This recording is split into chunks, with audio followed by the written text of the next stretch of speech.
नमस्ते, सत श्री अकाल। गुरु नानक जयंती की हार्दिक शुभकामनाएं। आज मैं आपको गुरु नानक देव जी के बारे में कुछ बातें बताऊंगी। गुरु नानक देव जी का जन्म कार्तिक पूर्णिमा के दिन हुआ। गुरु जी का जन्म 1469 में पंजाब तलवंडी में हुआ, जो कि अब पाकिस्तान में है। इसे ननकाना साहिब के नाम से अब जाना जाता है। गुरु जी के पिताजी का नाम मेहता कल्याण दास जी, माता जी का नाम माता तृप्ता जी, बहन का नाम बेबे नानकी जी है।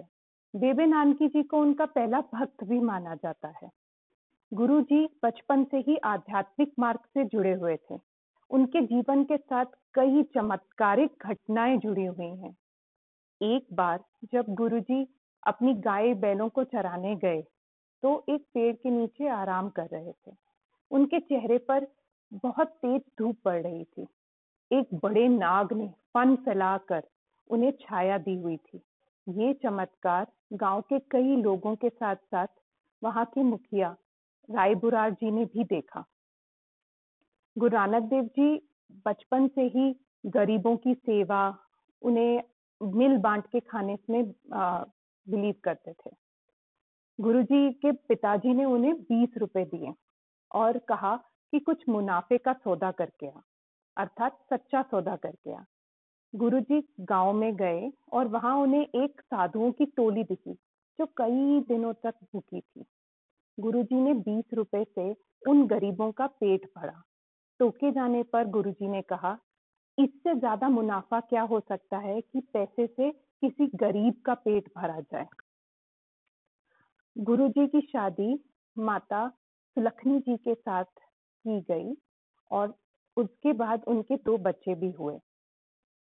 बिना संन्यास धारण किए हुए आध्यात्मिक मार्ग पर चलना और गरीबों की सेवा करने का उपदेश गुरुजी ने हमें दिया है। शादी के बाद गुरुजी सुल्तानपुर लोधी अपनी बहन और जीजाजी के पास चले गए। वहां उन्होंने नवाब दौलत खान लोधी के मोदी खाने में काम कर लिया। गुरुजी बड़े ईमानदारी के साथ अपना काम करते। रसद में अपना हिस्सा वो जरूरतमंदों में बांट देते। एक बार गुरुजी रसद तोल रहे थे। 12 हिस्से वे तोल चुके थे। 13वां डालते समय उनके मुख से निकला 13। 13 के 2 अर्थ होते हैं, 13 जो कि गिनती और 13 अर्थात परमात्मा का। बस 13 की रट लगा दी और रसद डालते गए। लोगों ने नवाब को शिकायत करी कि इस तरह तो गुरुजी पूरा मोदी खाना लुटा देंगे, पर जब रसद को तोला गया तो उसे पूरा पाया गया। गुरुजी एक बार बही नदी पे स्नान करने गए और वहां वो 3 दिन तक गायब हो गए, लुप्त हो गए।